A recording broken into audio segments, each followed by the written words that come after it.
Breakthrough, finding from NASA's Juno updates Jupiter water mystery. I'm Steve Blair and this is Breakthroughs. NASA's Juno mission has provided its first science results on the amount of water in Jupiter's atmosphere.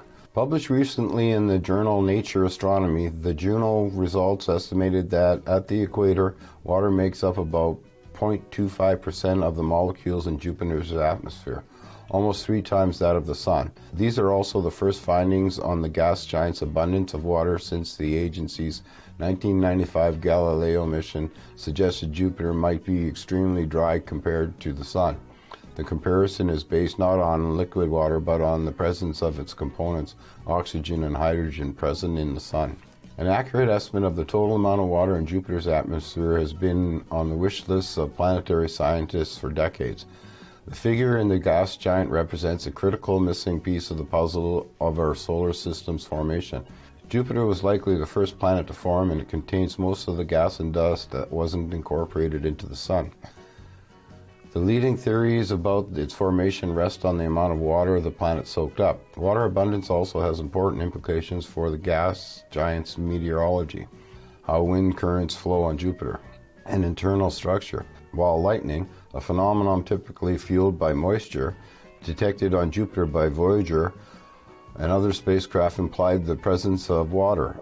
An accurate estimate of the amount of water deep within Jupiter's atmosphere remained elusive. Before the Galileo probe stopped transmitting 57 minutes into its Jovian descent in December 1995, it radioed out spectrometer measurements of the amount of water in the gas giant's atmosphere down to a depth of about 75 miles, 120 kilometers, where the atmospheric pressure reached about 320 pounds per square inch, 22 bar.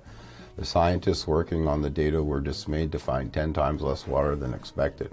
Even more surprising, the amount of water the Galileo probe measured appeared to be increasing at the greatest depths measured, far below where the theory suggested the atmosphere should be well mixed. In a well mixed atmosphere, the water contained is constant across the region and more likely to represent a global average. In other words, it's more likely to be representative of water planet-wide. When combined with an infrared map obtained at the same time by a ground-based telescope, the results suggest that the probe mission may have just been unlucky, sampling an unusually dry and warm meteorological spot on Jupiter.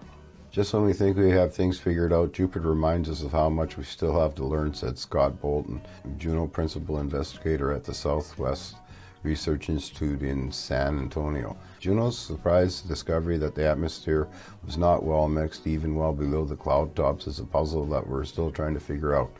No one would have guessed that water might have been so variable across the planet. A rotating solar-powered spacecraft, Juno launched in 2011. Because of the Galileo's probe's experience, the mission seeks to obtain water abundance readings across large regions of the immense planet. A new kind of instrument for deep space planetary exploration, Juno's microwave radiometer observes Jupiter from above using 6 antennas that measure atmospheric temperature at multiple depths simultaneously. The microwave radiometer takes advantage of the fact that water observes certain wavelengths of microwave radiation, the same trick used by microwave ovens to quickly heat food. The measured temperatures are used to constrain the amount of water and ammonia in the deep atmosphere, as both molecules absorb microwave radiation. The Juno science team used data collected during Juno's first 8 science flybys of Jupiter to generate the findings. They initially concentrated on the equatorial region because the atmosphere there appears more well mixed, even at depth, than in other regions. From its orbital perch, the radiometer was able to collect data from a far greater depth into Jupiter's atmosphere than Galileo, 93 miles, 150 kilometers, where the pressure reaches about 480 psi, or 33 bar. We found that the water in the equator to be greater than what the Galileo probe measured, said Chang Li, a Juno scientist at the University of California, Berkeley. Because the equatorial region is very unique at Jupiter, we need to compare these results on how much water is in other regions. Wow. I'll leave a link in the description to the full article, and as usual, please like, share, subscribe, and take care.